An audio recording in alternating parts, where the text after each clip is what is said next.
2018 সালে সড়ক নিরাপত্তা আইন করা হয়েছে, এটাকে সংশোধন করে দ্রুত বাস্তবায়ন করার জন্য আমরা আজকে দাবি জানাচ্ছি। আর বাংলাদেশের প্রতিটি রাস্তায় আমাদের রুট সাইন এবং রুট মার্কিং, যেটা জেব্রা ক্রসিং, আপনারা দেখতে পাচ্ছেন আমরা যেখানে অবস্থান করেছি যে গুরুত্বপূর্ণ একটি রাস্তা রুট সাইন নাই। আমরা সড়ক জনপথ বিভাগকে বারবার বলার পরও রুট সাইন আমরা দৃশ্যমান দেখতে পাচ্ছি না। আঞ্চলিক সড়কগুলোতে রুট সাইন নাই, রুট মার্কিং নাই। তো আজকের এই অবস্থান কর্মসূচি থেকে আমরা দাবি জানাচ্ছি বাংলাদেশের প্রতিটি রাস্তায় যাতে রুট সাইন হয়। আমরাও চাচ্ছি এই সংগঠনের পক্ষ থেকে 2018 সালে যে আইনটা করা হয়েছে সড়ক নিরাপত্তা আইন, এই আইনটা বাস্তবায়ন হোক, এটা সংশোধন করা হোক এবং জন উপযোগী করে সেটা যেন বাস্তবায়ন করা হয়।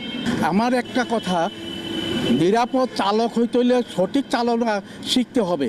আর এই জিনিসটা বিআরটিসি যেন পুঙ্খানুপুঙ্খভাবে বিশ্লেষণ করে যেন তাকে লাইসেন্স দেওয়া হয়, এই আশা করছি। আসলে আমি দেখেছি যে আমাদের কুমিল্লাতে এত বেশি অটো রিক্সা, এত বেশি যানজট হয় কুমিল্লাতে, কিন্তু আসলে ট্রেনিং নাই। এই ট্রেনিংয়ের মাধ্যমে যেন প্রতিটা ড্রাইভারকে গাড়ি দেওয়া হয়, আমার এটাই দাবি। এখানে লাকসাম, বরুড়া, বিভিন্ন উপজেলা থেকে, ফেনী থেকে লোক আসে, এখানে যেন একটা ওভারব্রিজ হয়, এই দাবিও আমি এই সংগঠনের পক্ষ থেকে করছি।